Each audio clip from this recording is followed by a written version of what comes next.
morning, nurses. It is my great joy to be here with you all today, and I'm looking forward to the work ahead of us at the House of Delegates. This is a bittersweet moment for me. I'm addressing you for the final time. This is the last of my 8 years as your union president. It's been my utmost and heartfelt honor to be representing you all these years. But with any transition, I feel it is important to both reflect on the past and, of course, look forward to the future. That being said, I'd like to start with some reflections of my time as MNA president. So it all started in the fall of 2015. I was elected as president of the Minnesota Nurses Association, but that was far from my beginning as a representative of the workers. When I was 17, I was a nursing assistant at St. Therese Nursing Home, and I represented the night shift. And my first battle, and to me it was the most important battle, was to get a decent holiday meal for the night shift. This was 1977, and while everyone else got turkey and stuffing, we got a plate of dried up cold cuts. Any old nurses, does that sound familiar? Yeah. So that was my first battle. I was victorious. After that, I continued and expanded my advocacy to all kinds of issues to support nurses, patients, and the nursing profession. As I stepped into the role of MNA president, my vision was to help all nurses realize how valuable they are to their communities and how necessary they are to improving the healthcare system and society as a whole. As I often say, nurses are the caregivers of society. That core vision continues to this day. When I was president-elect, I made a promise to start a racial diversity equity task force. And the reason is that at that time, in the fall of 2015, the national AFL-CIO had come to Minneapolis because we had the dubious honor of being one of the three most worst cities in the nation that had racial disparities. So that was why they were here. And they did a three-day orientation and education.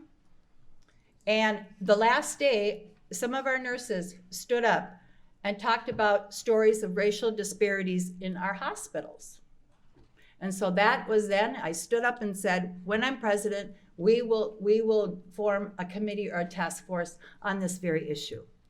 Today, we have our Racial Diversity Committee working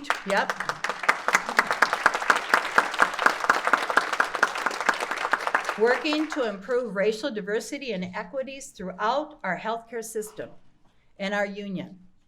That work continues to be integral to the strengthening and improving our union and Minnesota's healthcare systems. My presidency began as we faced the upcoming 2016 U.S. presidential election. My first action in my role as president was door knocking with fellow nurses and union allies for Bernie Sanders in Mason City, Iowa.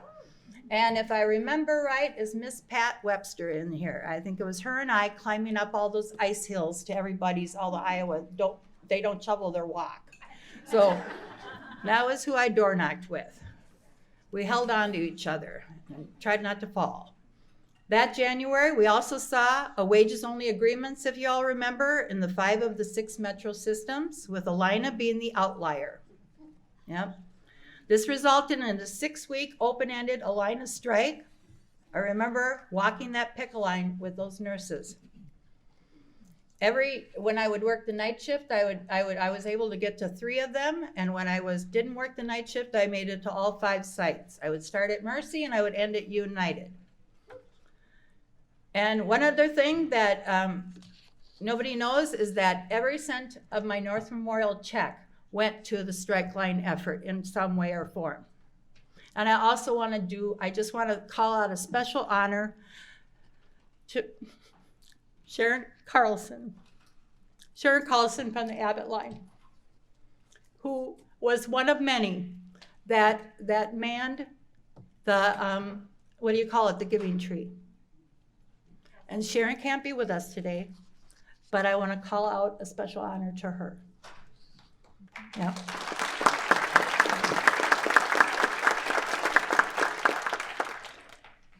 In my second year, Well, going back to the strike line, I have never seen such tenacity and strength as I did on those lines.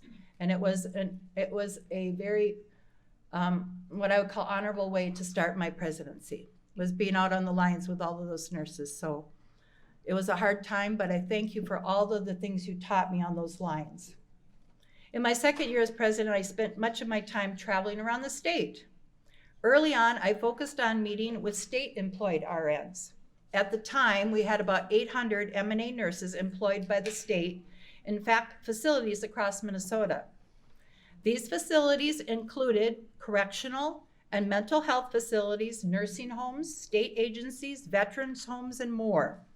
These nurses shared horror stories of working way over their FTEs, of workplace violence incidences, and abysmal funding that state facilities were receiving, and how it impacted patient care.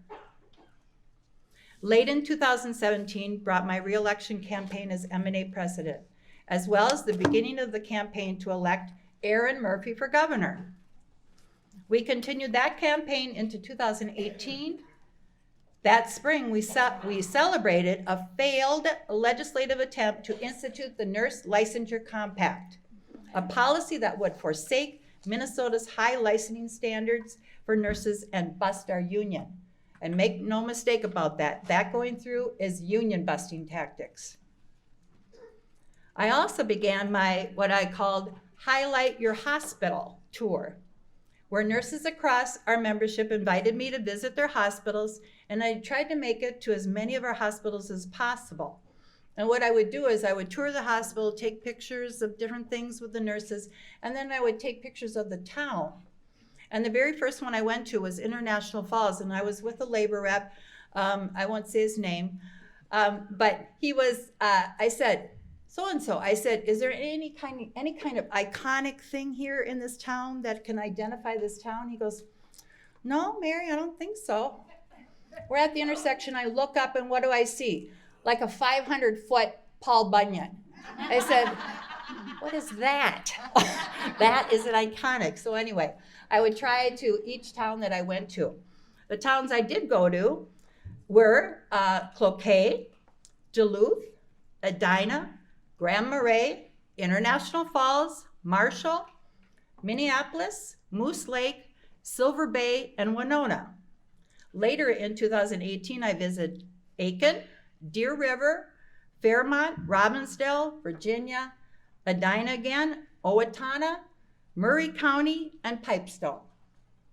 At each of these visits, I had met members at their hospitals. Some of the hospitals, the director of nursing insisted on being there. I remember that was in Pipestone. And they shared with me the issues facing the nursing profession, their patients, and their communities. We talked about ways to address these issues and strengthen our union by getting to know one another better. As we all know, in the late 2018, Waltz won the election for governor. And although our endorsed candidate did not win that election, she went on to be even more of a champion for nurses and patients across our state. Next up was 2019. We started the year by turning down wages-only proposals from hospitals in the metro and continued to successfully negotiate a new contract for our metro facilities. Later in 2019, we celebrated a huge win. We welcomed the Bismarck nurses to MNA, our first organized facility in North Dakota. Yeah. And more importantly, the first new group of union members in the state of North Dakota in over 40 years.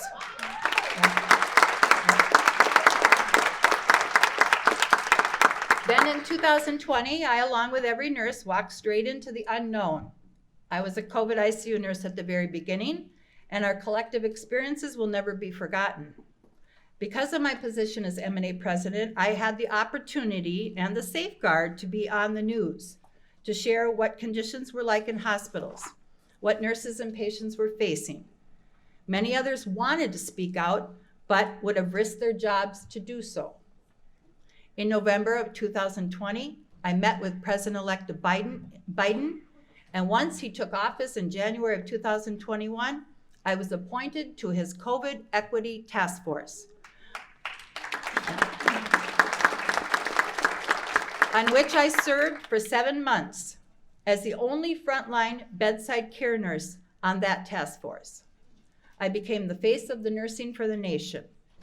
It was my duty to make sure that the public knew what was happening within our hospitals. It was my duty to advocate for all nurses and all patients through this task force. And they were constantly telling me, because they'd be going on about something, and I would tell a story, and they'd constantly saying, Mary, thank you for once again grounding us. Because they had no idea. They had no idea what was going on. This led us to 2022 and our largest contract campaign we've ever undertaken. 15,000 nurses across the Twin City Metro and Twin Ports all bargaining at the same time. We demanded that the hospitals put patients before profits. We went on one of the largest private sector nursing strikes in history. We went on the largest nursing strike in history, 15,000 nurses. And we won our contract language that started to address the chronic understaffing in our hospitals, provided workplace safety procedures, and included historic wages increase across the board of 18%. We then rolled into 2023 legislative session, only a few weeks after our contracts were ratified. We knew that we needed to continue fighting for safe staffing in all Minnesota hospitals. And so we introduced the Keeping Nurses at the Bedside Act, a comprehensive bill to solve the crisis of short staffing, retention, and patient care in Minnesota hospitals. We also fought for House File 402, a bill to prevent harmful healthcare mergers such as the proposed Sanford-Fairview merger. During session, I'm proud to say we had more nurses at the Capitol advocating for our patients in our profession than ever before. Nurses testified before legislators, we held rallies, we spoke at press conferences, we stood in solidarity with our allies, we met one-on-one with legislators to tell them that we must solve the crisis in our hospitals.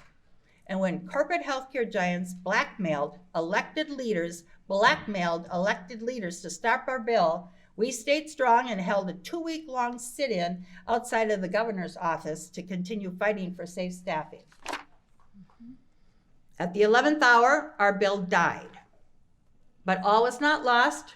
From it, we worked with our chief authors and our nursing champions at the legislature to craft the Nurse and Patient Safety Act, which passed during the final hours of the session. In this bill, we won the strongest workplace violence protection language in the country, student loan forgiveness for nurses and nursing facilities, and more. Additionally, nurses' advocacy for House File 402 helped it to pass through the legislature this year. We breathed a huge sigh of relief this summer as the bill's passage helped stop the harmful Sanford-Fairview merger.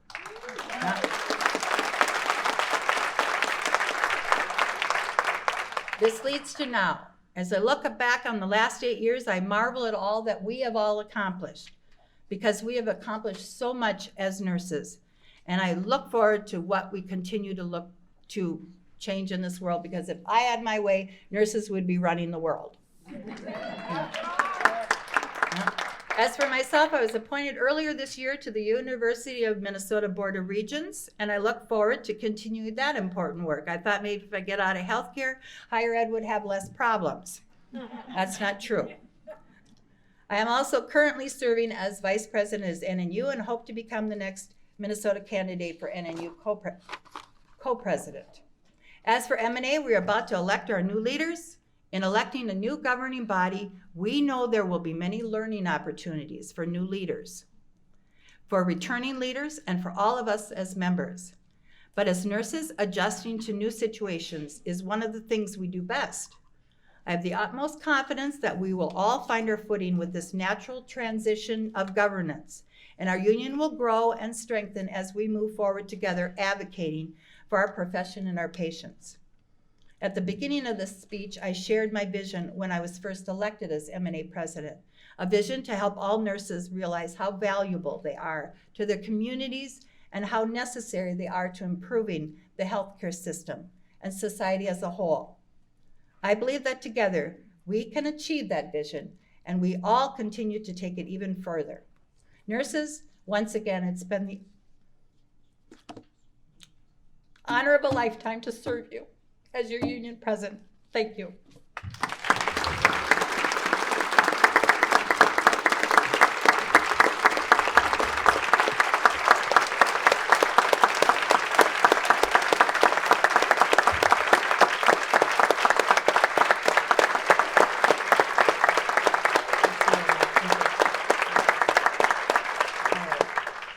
Now I gotta look where we are in the, let's see here. Where's all that? Okay.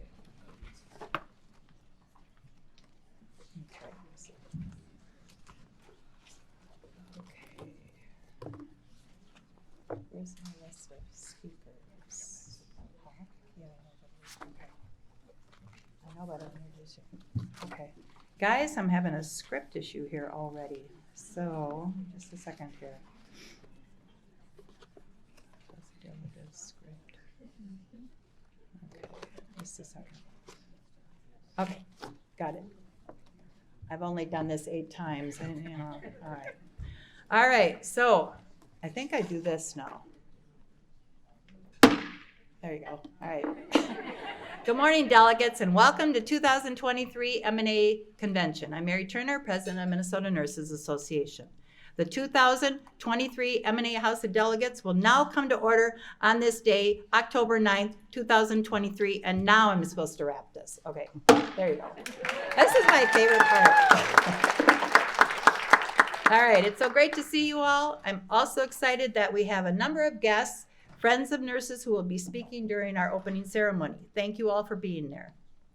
I will now ask Chris Rubish, MNA First Vice President, to assume the role of chair.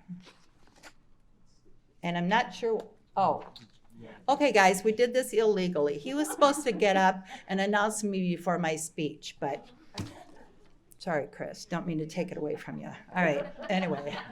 So speech. Now we move on. Thanks, Chris. We will now be inviting our guest speaker to say a few words. First speaker today is MNA's Executive Director, Karlton Scott.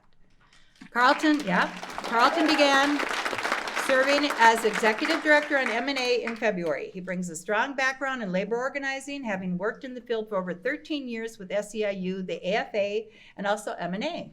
This year, Karlton has begun his mission as Executive Director to build a stronger, more inclusive, and effective labor movement within the healthcare industry and to advocate for the rights and well-being of healthcare workers. Please join me in welcoming him to the stage.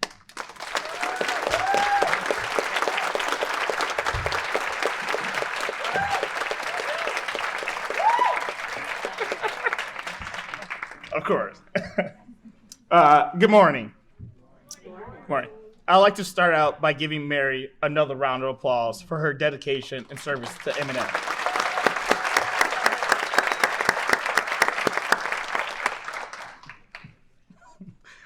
As we heard, Mary is leaving behind a long legacy.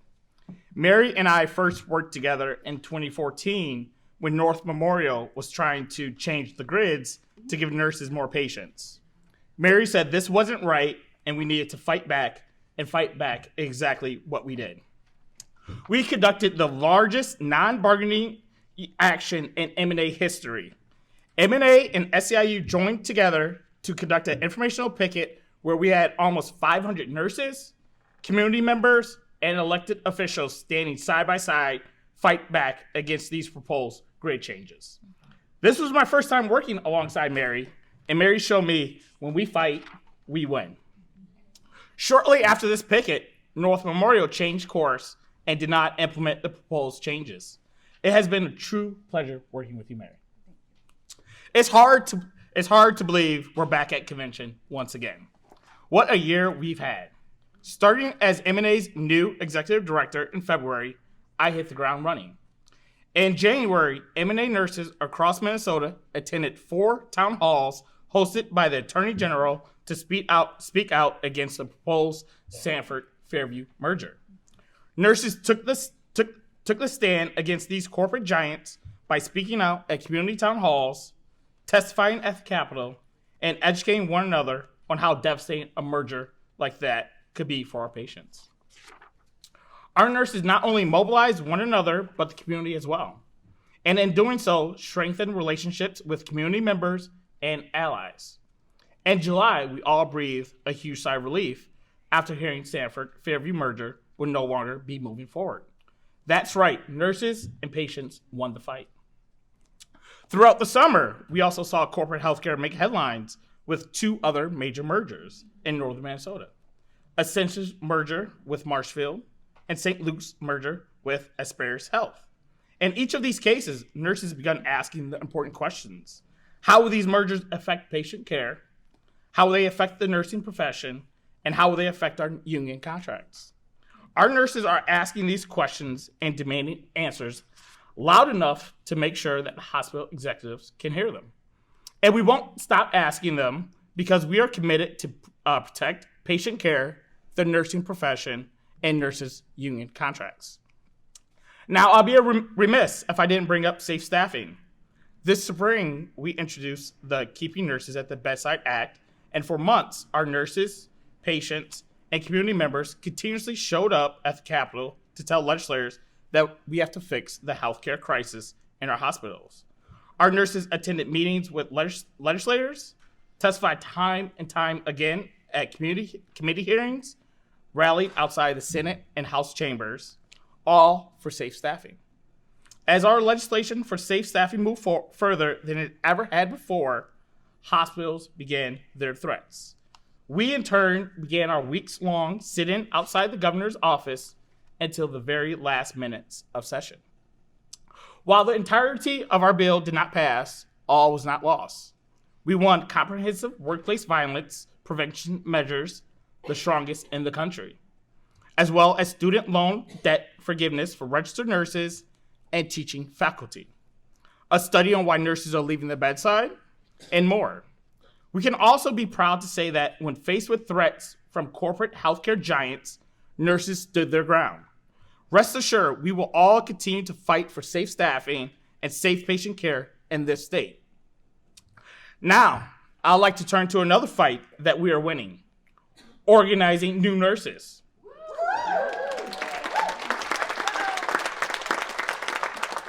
We're seeing corporate healthcare practices sparking new organizing with nurses who want a voice in the decision-making processes in their hospitals. We know the inclusion of healthcare workers' voices and decision-making improves working conditions and patient care conditions. And the last month, we celebrated as Alina's sexual assault nurse examiners voted to join MNA.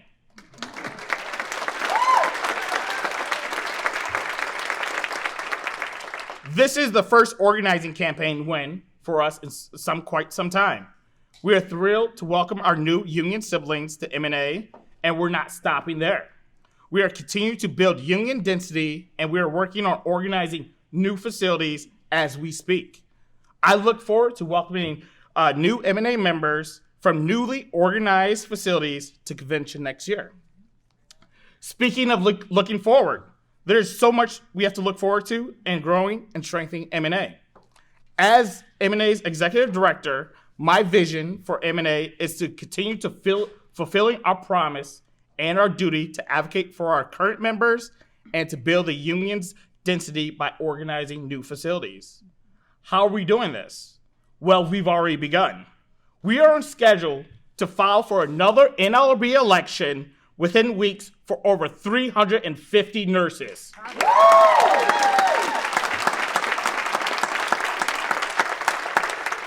In addition, we've been successful at every attempt by your employer at stripping nurses of their voices by conducting these desert campaigns. This year, Mayo has tried to desert multiple MNA facilities without success. Our nurses know the value of having a voice at the bedside. Over the last 10 months, we've won numerous arbitrations and settlements. We continue to advocate advanced contracts across our membership and continue to agree to no concessions and negotiations. Since last year's Metro and Duluth contract campaign, we are seeing big wins and contract negotiations that continue the momentum. We are offering more education and training opportunities for our members, and of course, we are increasing our level of engagement with our members organization-wide. We will continue to fight for safe staffing, for anti-corporatization of healthcare, and for our union rights. And we will do this together. Thank you.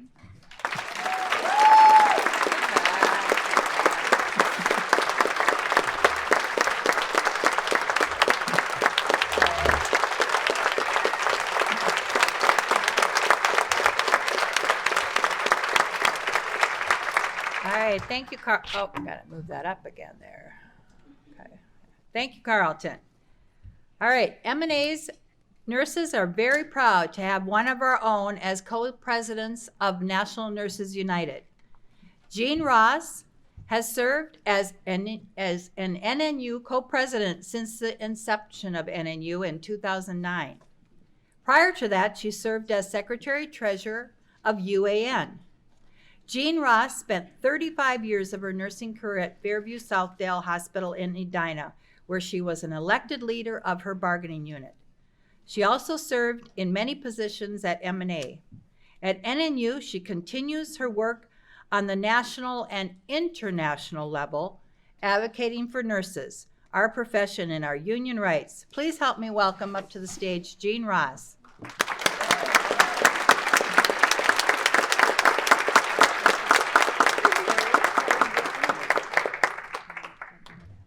Yeah. Hi, folks. Good morning. As Mary said, I have been traveling. Today's Monday, right? Yeah. Okay, got it. Well, I am going to bring sort of a national, international perspective so that you know that we're up to what we're up to at your national.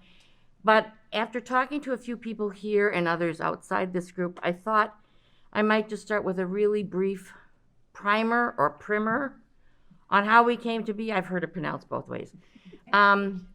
So here we go.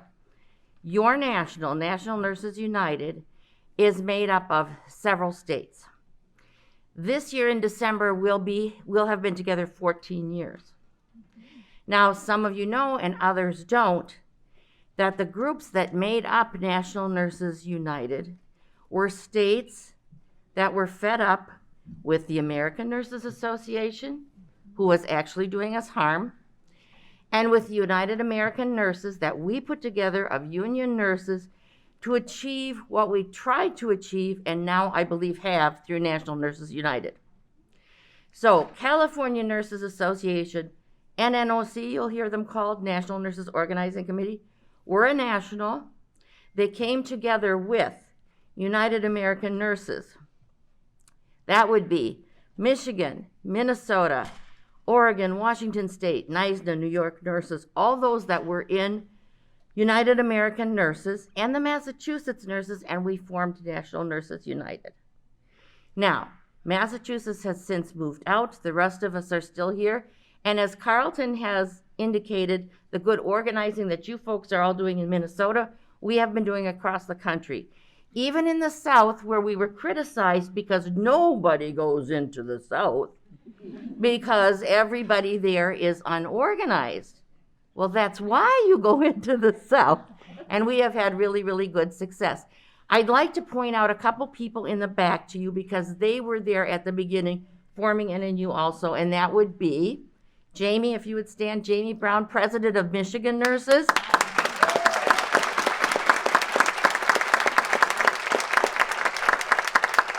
And Lakeisha Little Smalls, President of DC Nurses.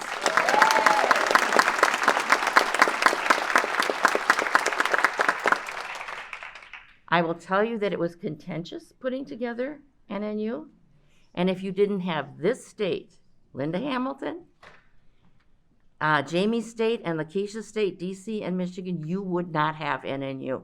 So give us all a big round of applause again.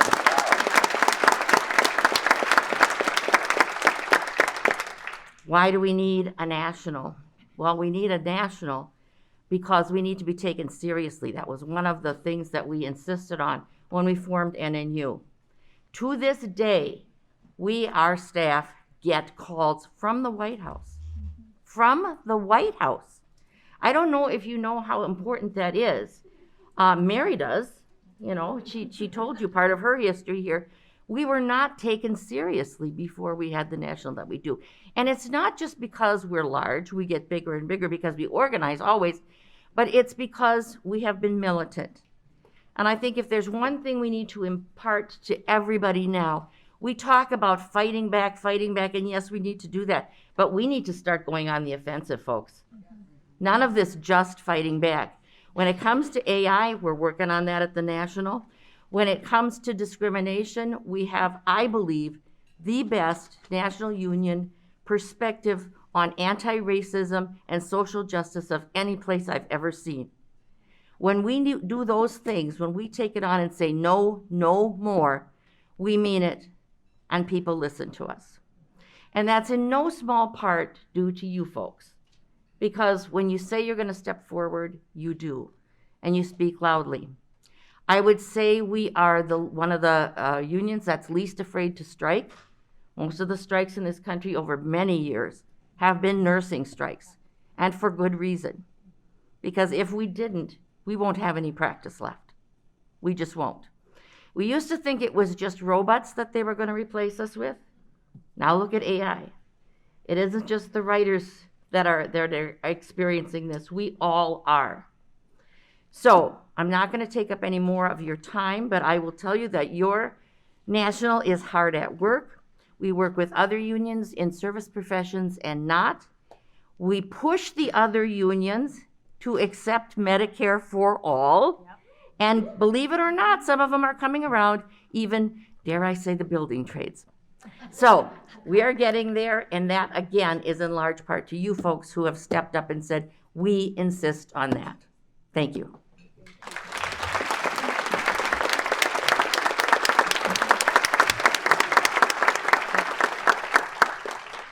Thank you, Jean. Our next speaker today is Minnesota AFL-CIO President Burnham. Prior to her election to lead the Minnesota AFL-CIO in February of 2022, Burnham has served as the Vice President of Education Minnesota since 2019. She spent 14 years as a Duluth elementary school teacher, also serving in the position of an elected president of the Duluth Federation of Teachers for 4 years. She is notably the first person of color to lead the Minnesota AFL-CIO and has co-chaired the Minnesota AFL-CIO Committee on Racial and Economic Justice since 2020. President Burnham has shown us incredible leadership and solidarity throughout her term thus far, showing up to our picket lines and supporting us as we fight for fair contracts and new laws to protect our patients and our profession. Please help me welcome President Burnham.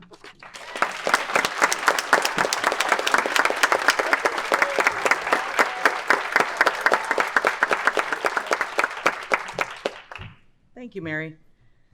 Well, good morning, nurses. It's good morning. Great to be here with you. Thank you for that. I feel like I'm in my classroom again. It's been a while. Before I get started, I want to take a moment to recognize your outgoing president, Mary Turner. While she has always first and foremost been a nurse and a bold leader for you and your union, she is recognized both inside and outside the labor movement as one of the strongest advocates for working people Minnesota has. So on behalf of the labor movement, Mary, I want to say thank you for all that you do for working Minnesotans and your continued spirit of solidarity that you show every single day. Thank you.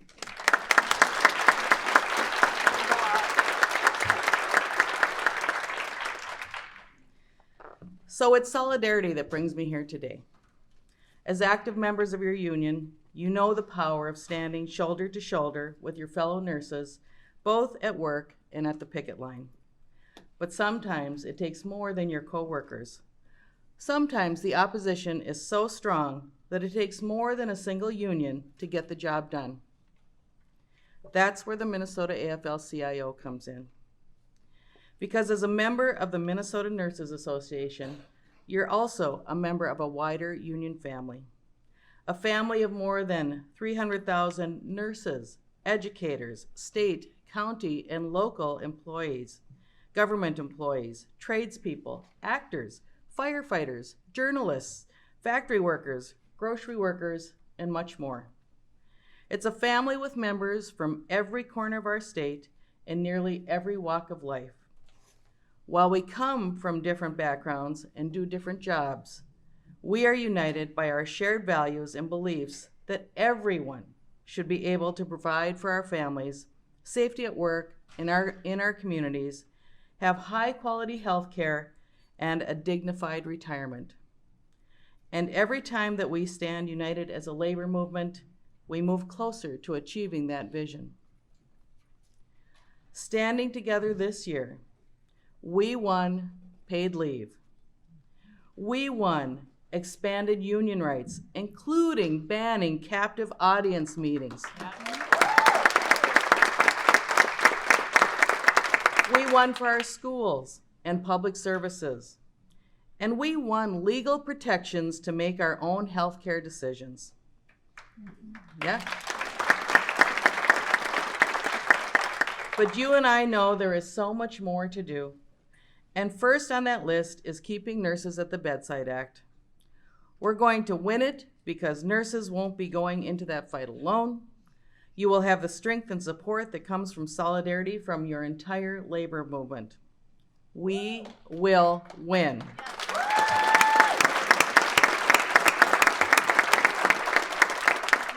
Union family, thank you so much for the opportunity to visit with you today, and have a great remainder of your convention.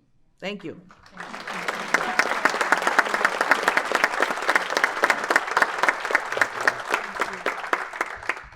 MNA nurses are so grateful for your partnership and unwavering support. And as if you've been on any picket line, you've always seen the AFL-CIO there. So thank you, President Burnham.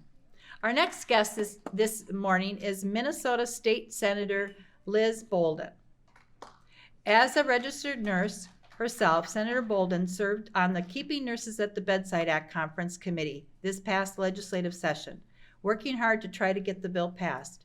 Not only did she actively seek out members of the legislature who might have been wavering in the final hours of the session, but she showed great personal bravery by speaking out publicly against the tactics of our own employer, Mayo Clinic. Thank you for joining us today, Senator Boldon.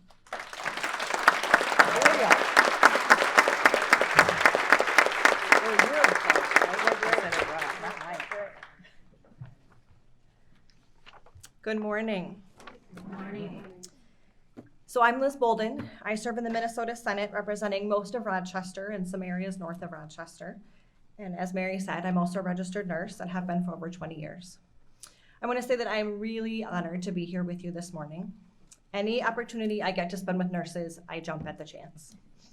I often say many, maybe most, of the very best people I know on this planet are nurses. Nurses are my people. So when I was invited to speak here, first I was thrilled, and then I spent a long time thinking about what I would say. What can I tell you that you don't already know? You already know that you are the backbone of our healthcare system. You already know that that healthcare system, currently built around profits for insurance companies, big corporations, executives, and CEOs, is not working for anyone else. You know that your work has gotten harder. You're asked to do more with less, take care of more patients, expose ourselves not only to infection and disease, but all too often the verbal and physical violence of patients and families.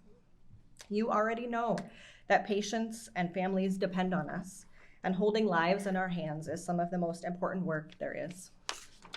So after much thought, the message I hope to leave you with today isn't going to be something that you've never heard before, but two things that I think bear emphasis. The first is to never underestimate the impact you have on patients and families. I know you know this, but I couldn't be here today and not say thank you, and to emphasize how meaningful your care and patience and empathy, often in traumatic and life-altering situations and moments in the lives of your patients and their families, the impact that that has. And I say that as one of those families. Because not only am I a nurse, I'm a family member. 530 days ago, or about a year and a half for those who aren't counting days, my world was turned upside down when my son Robert, who was 20 at the time, was in a motorcycle accident. Despite wearing a helmet, he sustained a severe traumatic brain injury. He had 2 broken arms, a broken leg, a lacerated liver, broken sternum, and a broken scapula. He had more surgeries than I can remember to count. He was in a coma for weeks. He was in the ICU for a month and on a general care unit for another month before discharging to a rehab facility in Nebraska. All told, he was in the hospital here for 2 months. On a unit, one of which in the ICU, where I was a nurse myself for 10 years. So I knew many of those nurses. And through that time, it was the nurses that made that horrific situation bearable. It was Haley who asked Robert what he was like, who asked what Robert was like before his accident. It was Angie who worked nights and took my call at 3 a.m. every night with a smile to tell me how Robert was doing overnight after we had to leave, which is a remnant of COVID visiting hours. We couldn't stay all night. It was Brandon who took extra care to explain what he was doing and why. It was Amber who asked us if we were sleeping and eating too. It was Jason who knew Robert liked reggae music and made sure his iPad was playing his playlist overnight when we weren't there. After he left the hospital, Robert spent 4 months in 2 rehab facilities, and he came home 11 months ago today. Because of the severity of his brain injury, he cannot move or speak. He has a trach and a peg tube. He's what is labeled as minimally conscious and isn't able to communicate. He requires 24/7 care and relies on us for every aspect of his life. In the last 11 months, he's had dozens of outpatient appointments and been hospitalized a handful of times for various things: pneumonia, COVID, norovirus, pericarditis. Each time, every time, it's the nurses that make it bearable. You will surely never know all the ways in which you've touched the lives of your patients and their families, but never underestimate the impact that you have. And as one of those families, from the bottom of my heart, thank you for the work that you do.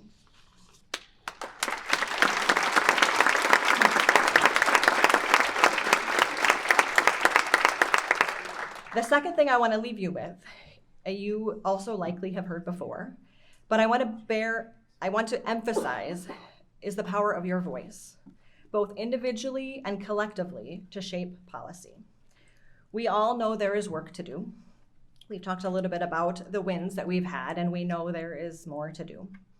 Work around patient safety, staff safety, safe staffing, anti-retaliation, and work to build a true healthcare system, one that is centered around ensuring everyone has the care they need instead of profits for a few at the top. All of that is possible, and it will take all of us to get there. No one is a better advocate for patients than nurses. No one knows what nurses need to keep their patients safe more than nurses. And no one is better equipped to tell the stories of why we need to build a system around true care than nurses. Many of you are already doing this. You showed up at the Capitol to rally and to testify. So I'm here to tell you, keep showing up. Keep being loud. Keep telling your stories. It absolutely makes a difference.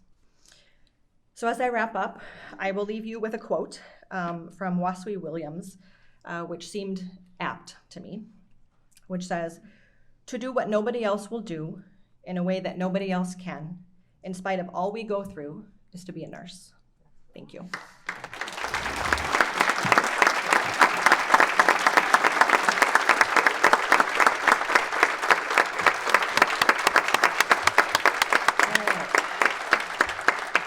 All right, thank you, Senator Boldon.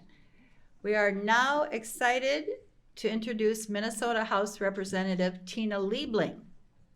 Representative Liebling continues to stand with nurses at the legislature and has become a strong champion for healthcare in our state. As the chair of the House Health Committee, Representative Liebling is changing the way healthcare works in Minnesota for the better. She continues to ensure that nurses' priorities are incorporated into this work in a meaningful and smart way that enables MNA nurses to have a strong voice at the table where decisions are made.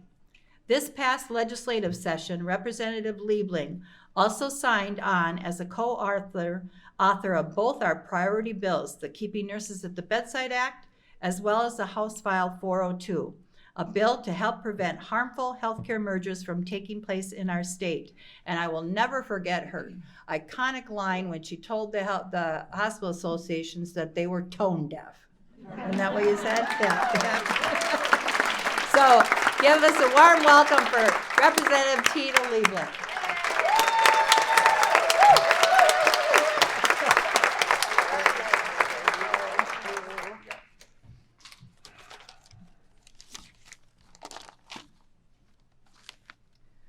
Well, good morning, nurses. I'm so honored to be here with you today. Good morning. Good morning. So, honestly, how do you follow Liz Boldon? I don't know. So, I wanted to, first of all, just welcome you all to Rochester. I'm really thrilled that you're here. It's really important that you're here. And, you know, I also just want to add my thanks. I mean, Liz said it so well, but there's no health care without nurses. And the care you give and your dedication to your art and your profession is just so profound. So thank you so much for that. And thank you, of course, to Mary Turner, who I've worked with over the years. And I just admire her so much, as I know all of you do. So, you know, it's just such an honor. So I, like Liz, kind of thought deeply about what to speak with you about today. And I'm when they tell me I have 7 minutes, I'm like, oh my God, that's a long speech. You can do it. So, but anyway, I just want to, talk for a second about, what a unique moment we're at in the world, right? I mean, in the world in general, horrible things are happening in the news. We're just seeing brutal wars on civilians in more than one place, right? We have to acknowledge that. We've got a war of disinformation that we all live in. We've got attacks on democracy. We've got accelerating change of all kinds, and AI has been mentioned, and that's, just one. There's all kinds of accelerating change. We have a climate crisis, which is truly a crisis. And we, of course, live in a world where we see so much corporate consolidation and the power of the billionaires, and they don't even try to hide it anymore. No. They're just out there. Elon Musk is just out there trying to control the world. I mean, it's really a pretty frightening time for everyone. And at the same time, we right now have a U.S. economy that looks really good on paper. But we know that many, many people are economically stressed, and that many of us are deeply worried about our present and our futures and kind of don't know where to turn, right? And this puts us also in a moment of deep political upheaval, which we're all living in now, right? The attacks on democracy and all of that. So that's all my big pessimistic list. But what do you do about it? What do you do? Well, you do what you all are doing. You hang together. You join a union. This is the moment. Obviously there have been other moments, but this is a moment for unions. This is a moment for activism. This is a moment to recognize your political power, both individually and collectively, as Senator Boldon was saying. So just look at Minnesota if you want to see how that can work, right? It was incredible, as Senator Boldon was saying, to see nurses showing up at the Capitol and to hear the testimony of the nurses over the last few years.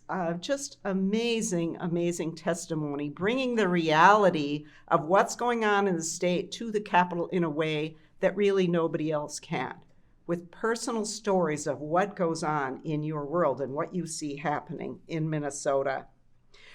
So you all built incredible political power. We have a lot of political power at the Capitol, but of course we didn't get everything we wanted, and we have to keep fighting. But we're on a path.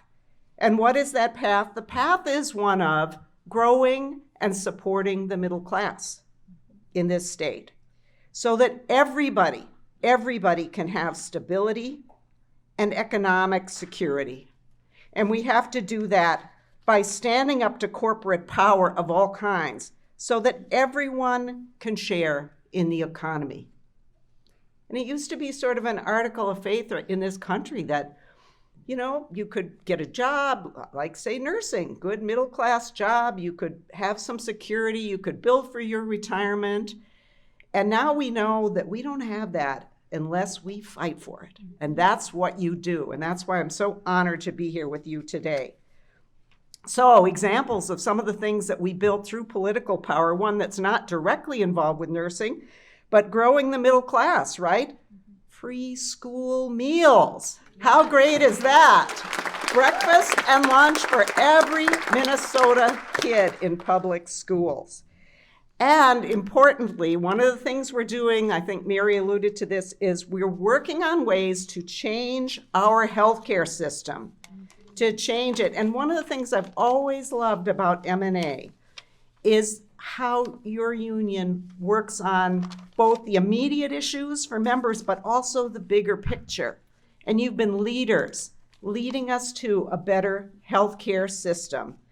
We've got big hills to climb. We know that. This is not going to be easy. The strong forces are really arrayed against us.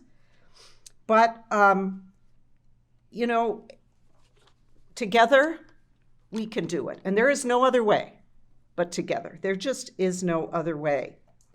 We know that as nursing gets harder, which it is, more nurses leave the bedside, and that makes nursing harder still. We got to reverse this vicious circle. I read an article recently from Vox. You know, if you're not familiar with it, it's a news organization that often does, I'm sure a lot of people here are familiar, but anyway, it was kind of one of those aha moments for me, and probably like, duh. But, you know, they wrote about how one of the issues with nursing is that hospitals don't bill separately for nurses. Of course not. So because nurses are part of the package deal, just like, as they said, just like the Jell-O, right? Yeah. That it gives huge incentives to the corporate healthcare entities to hire fewer and fewer and pay less. That's their incentive. And so they get the same money, no matter how short-staffed you are. They get the same money for that care. So we have to push back against that. It's a nationwide problem, but Minnesota has led in a lot of areas. And I know that Minnesota can lead in this area too, because we need to make sure that everybody in this state has health care when they need it at a price they can afford. And sounds so obvious, but man, it's going to take a lot of work on all our parts. But I feel positive. I feel like we're on the way. And part of that positivity is because of the work that all of you have done, because of the work that Mary Turner has done and will continue to do. And it's just been a wonderful partnership. And before I sit down too, I just want to also thank my wonderful colleagues in the legislature and my colleagues here in Rochester. You know, Liz Boldon was not elected that long ago. I've been in the legislature now. I'm in my 10th term. So that means I'm coming up on 20 years. Wow. Yeah. It's shocking to me that it's been that long. It really is. And every legislative session is different. And Rochester has changed a lot in that time. When I was elected, I was literally the first DFLer ever elected from Rochester. Before that, it was all Republicans. And so now to have these wonderful colleagues here, that we can work together and fight together and be in both the House and Senate, strategizing with all of you and figuring out how to move things forward is really a wonderful gift. So just again, I want to express my appreciation for all that you do and for how strong you are and how in the face of adversity, you just keep fighting. Keep on fighting. Thank you.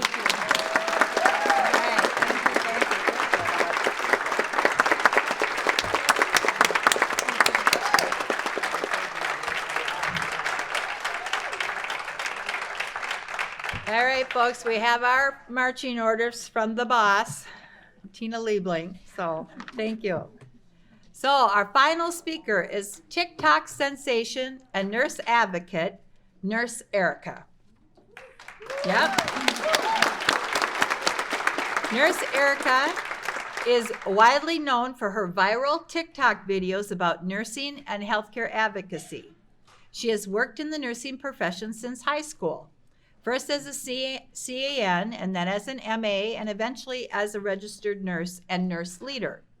She now advocates for nationwide nurse advocacy and nurse-led legislation across social media and divides her advocacy time between legislators, unions, and nurses in need. And she was a huge help during our campaign, getting the word out about what we were doing in our contract and our legislative. So I do thank her for that. It is now my great pleasure, and I hope you all give a warm welcome to our 2023 MNA Convention keynote speaker, Nurse Erica.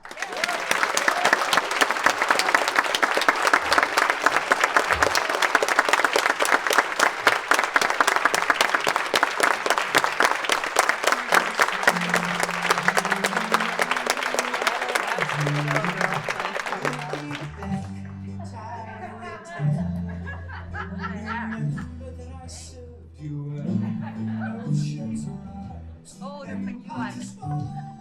We have seen each other through it all, and when push comes to shove, I will send a fully armed battalion to remind you of my love.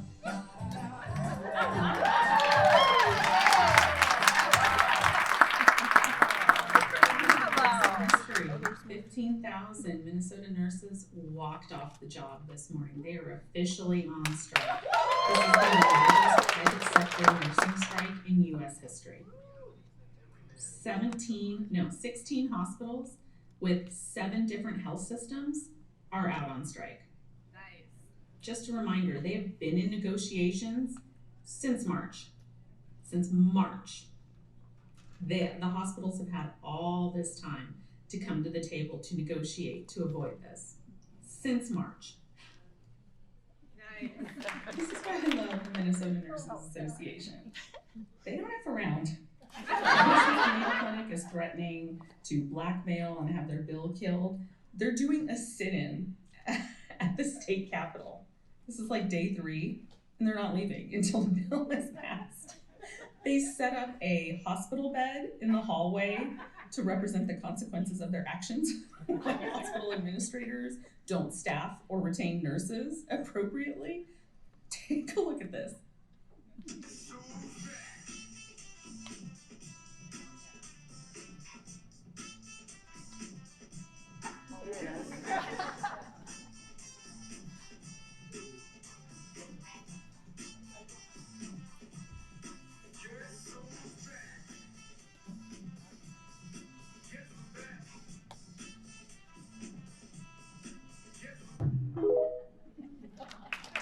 There are a lot of amazing things about the Minnesota nurses strike, but this has got to be my favorite.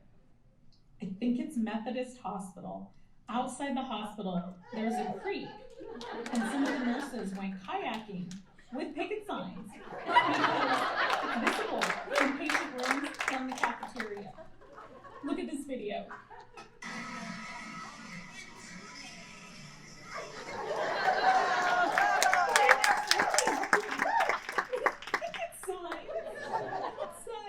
Patient room, windows, and the cafeteria. See, that is commitment. I need more pictures of this. Bravo. Bravo. All right.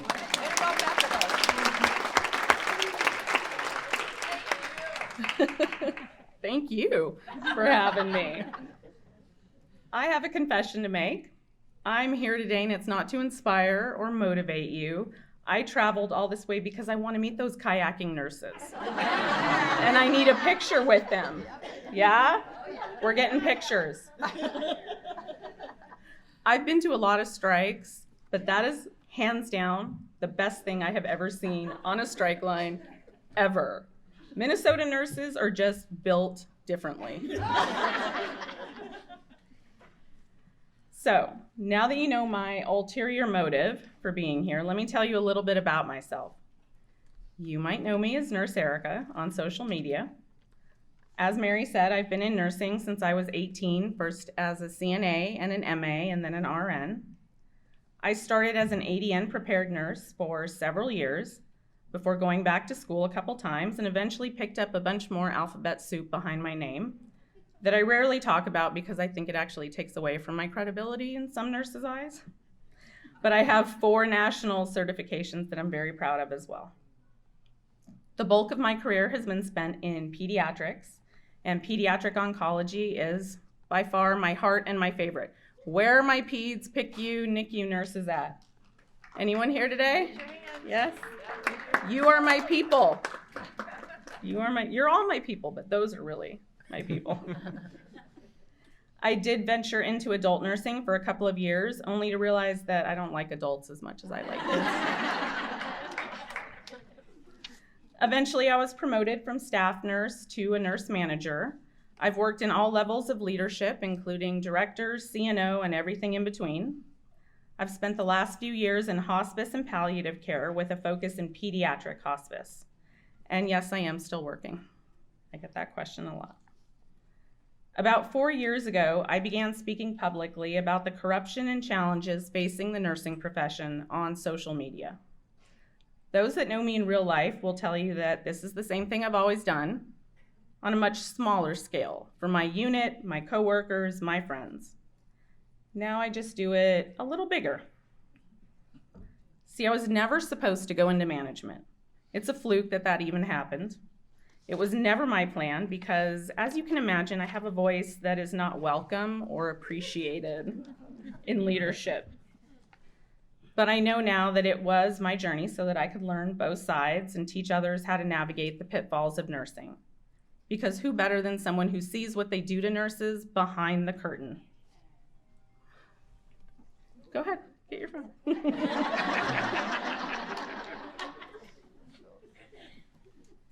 I was so excited when the MNA reached out to me asking me to come speak here today. I remember I was sitting at the airport waiting to board a plane when the email came through, and I immediately replied with, yes, I would love to. I didn't ask for any details. I just said yes because all that mattered to me was that it was the Minnesota Nurses Association, and I am a big fan.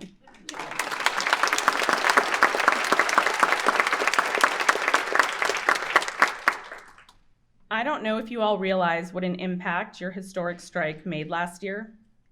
15,000 nurses, all in one state, making it the largest private sector nursing strike in US history. To say it was impressive is an understatement.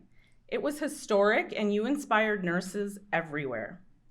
I hear from nurses all over the country that reference your strike as their inspiration to fight, because if 15,000 Minnesota nurses can do it, so can they.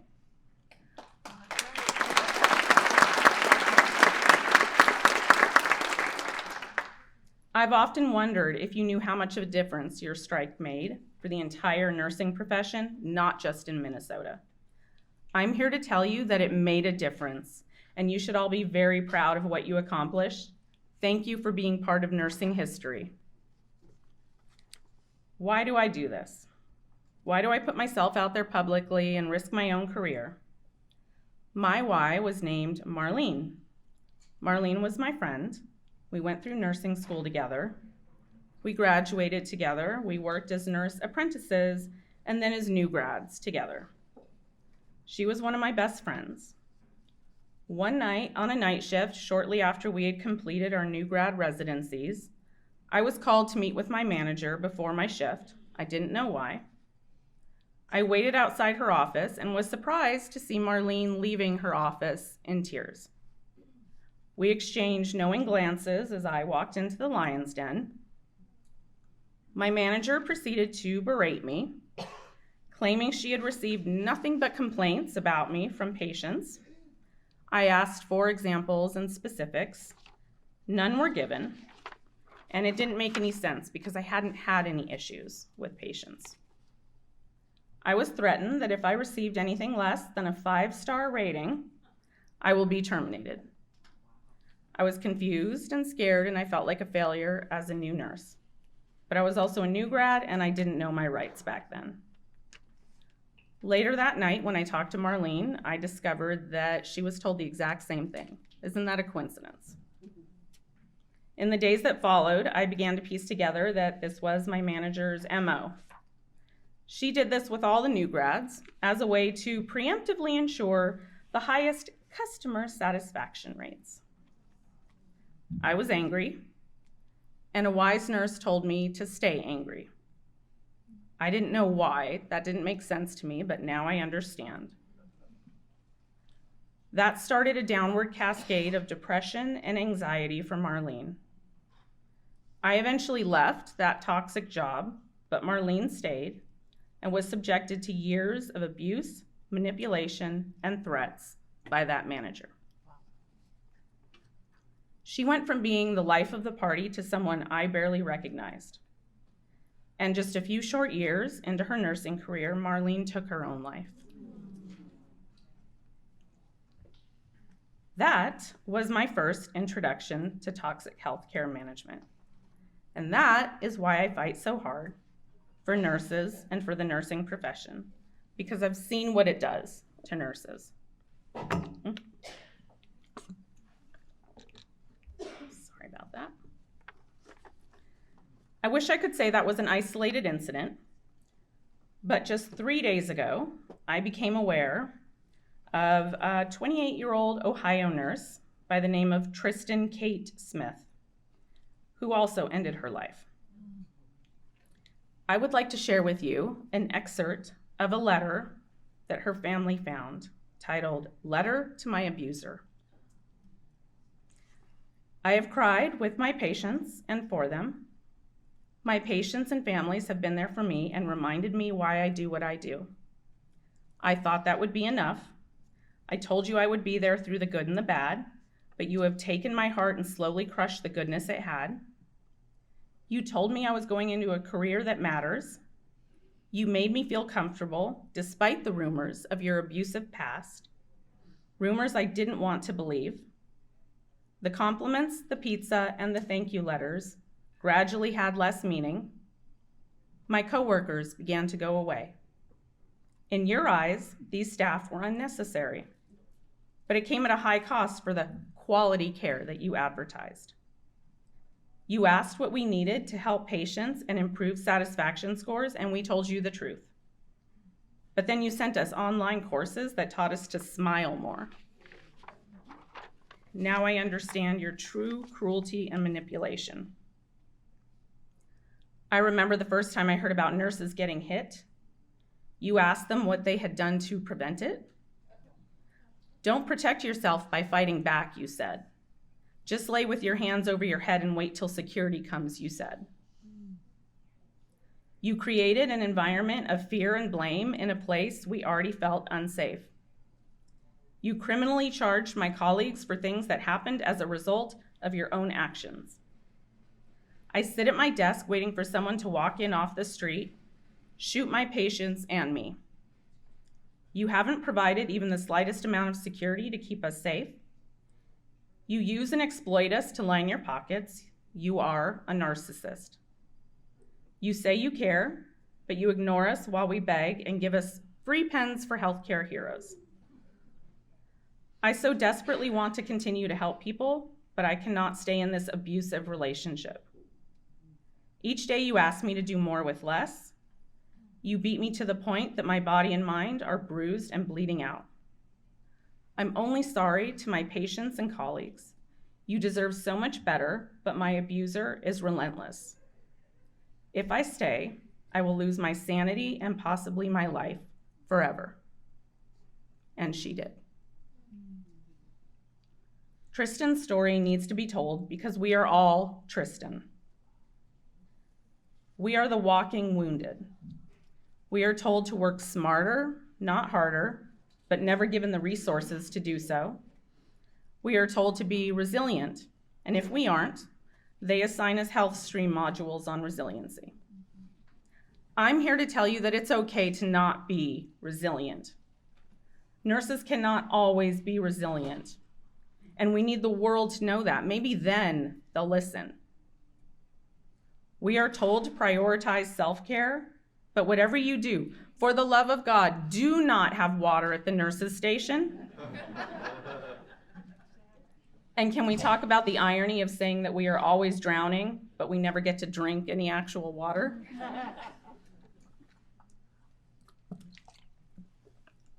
We aren't burnt out, we are exploited. We don't owe them our well-being. We don't owe them our skills. Nurses are the backbone of the healthcare profession. And without nurses, there is no healthcare. They want us to stay quiet, but we are standing up. Nurses leaving the profession is simply just us finally having healthy boundaries. What other profession is criticized for having healthy boundaries? We are one of the largest professions in the US, and we outnumber them significantly. Our power is in our numbers, and our strength is in our solidarity. You showed the world your power and numbers last year. Imagine if we did it on an even larger scale next time. How do we affect the quality of care for our patients? Show of hands. Who thinks the answer is nurse-to-patient ratios? Right on. Let's go. Who thinks the answer is evidence-based best practice? Okay. What about patient-centered care? They're all correct, but I submit the number one way to affect quality patient care is time. The amount of time allocated for each patient, the amount of time a nurse is able to spend with each patient or advocating for each patient. Simply put, time results in improved patient outcomes and patient satisfaction. Conversely, how do you improve quality of life for nurses? Again, the answer is time. Being afforded the ability to spend time with our patients. Time to listen to the tomato garden story when all we asked was for their pain level. Time to practice empathy. Time to take our breaks. Time to teach the new nurses. And time away from work. It all comes back to time. Time is our most precious resource, and yet it is the one thing that patients and nurses are continuously denied. Time would fix a multitude of problems, but if you mention time to healthcare administrators, all they see and hear is dollar signs.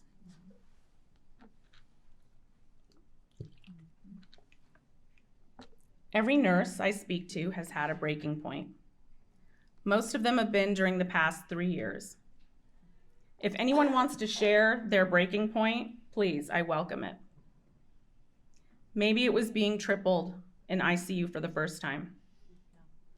How about stapling together ripped N95s? Maybe it was running out of body bags. Or when Joint Commission and OSHA told us to disregard everything that we've been taught about disease transmission and PPE. iPads, trash bag gowns, being told to return to work when we ourselves were COVID positive. Mandatory OT. They all elicit such strong memories and emotions.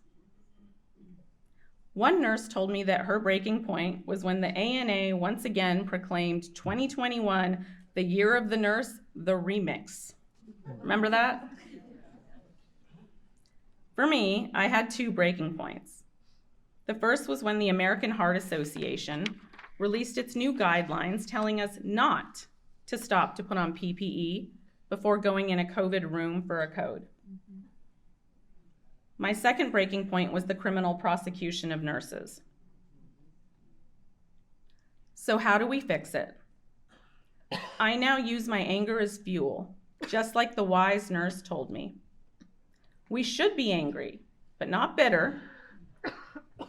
It's what you do with the anger that matters. You can use it to build or destroy, because anger carries information. And I'm angry. I'm angry at the boards of nursing. I'm angry at the ANA, Joint Commission, OSHA, all of them that abandoned nurses when we needed them.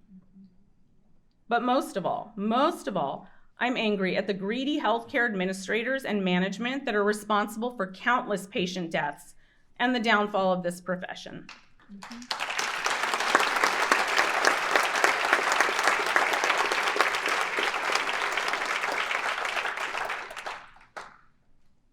Did you know that the average person is lied to 200 times a day? How high do you think that number is when it comes from healthcare administrators?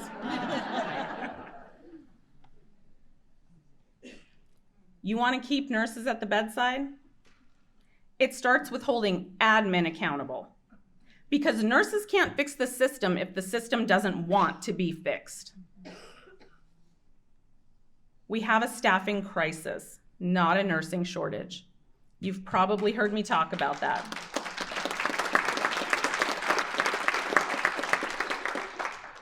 There is no nursing shortage.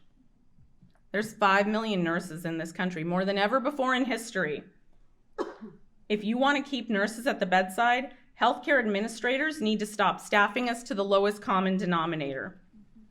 They need to fix the root causes of the staffing crisis, or they're never going to fix the problems that result from the poor staffing. You do that by adhering to the recommended ratios. To accomplish mandated staffing ratios, we need legislation. Legislation that corporations with enough power cannot opt out of, like Mayo Clinic.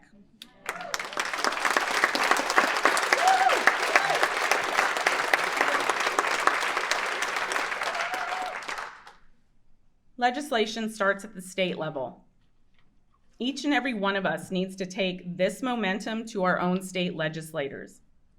And we need to pressure our representatives to support the Nurse Staffing Standards for Hospital Patient Safety and Quality of Care Act, which would give us federal nurse-to-patient ratios comparable to California.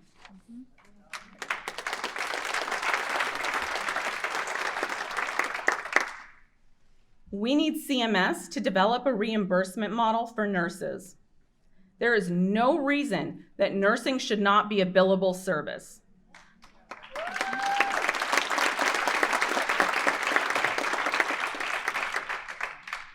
The reason we are not valued by our organizations is because we don't generate revenue like providers do. We are their most expensive workforce, and they cannot bill for our highly skilled services. We have an archaic, inadequate reimbursement structure that has no place in modern nursing. They need to pay us appropriately for our level of education, responsibility, and risk. What other profession would accept $26 an hour knowing they could be criminally charged for simply doing their job while being constantly set up for failure? And paying us appropriately does not only mean our hourly wage, it also means affordable health care coverage. Why is it that nurses, the ones providing the health care, often have the worst health care benefits?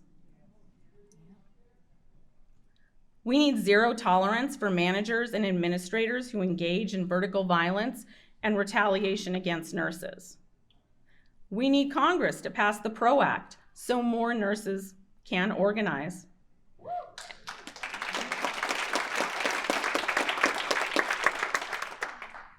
And rank and file members need to trust that there will always be full transparency from their union.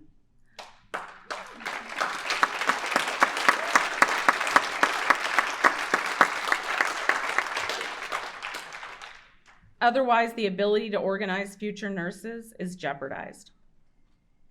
We need hospitals to address their part in the mental health crisis that their employees are experiencing, because let's face it, they're the ones that created it.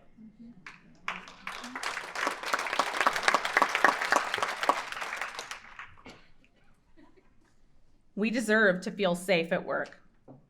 Hospitals need to prioritize employee safety. They need to invest in things like metal detectors, appropriate security guards and measures. How many more nurses and healthcare workers will have to be killed or assaulted at work before they finally do something? And nurses, you should pressure your representatives to support the Workplace Violence Prevention for Healthcare and Social Service Workers Act.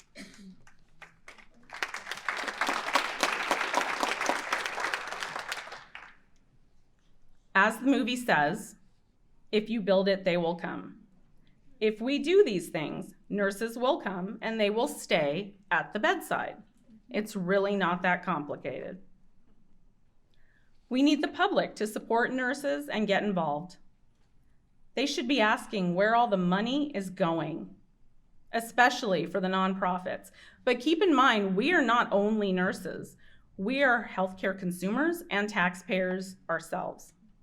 We need to be asking the same questions.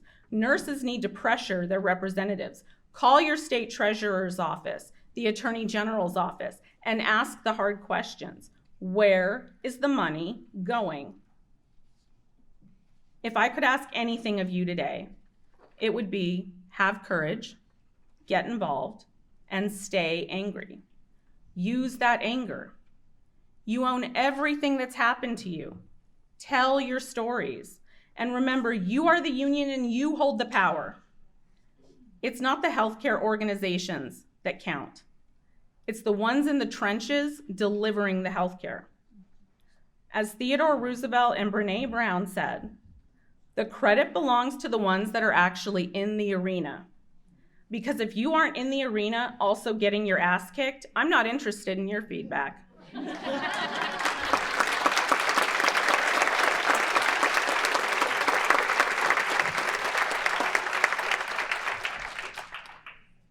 As for me, I will continue to show up in a relatable, authentic, and transparent way because I believe that's where impact and influence start. I will continue to choose a path of integrity. I refuse to live in fear, and I use my anger. And if that means burning bridges, then so be it. Because if there's no accountability or consequences, there will be no change. There is no room for those that lack courage. Our patients are suffering. We are suffering. The time for action is now, because the stakes are too high for our patients and they're sure as hell too high for nurses. Thank you.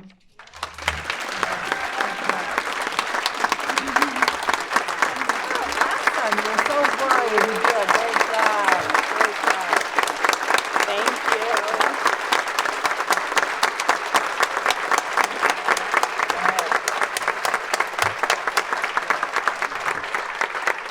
Thank you, Erica. And delegates, please join me once more in thanking all of our guest speakers who came with us today, all right?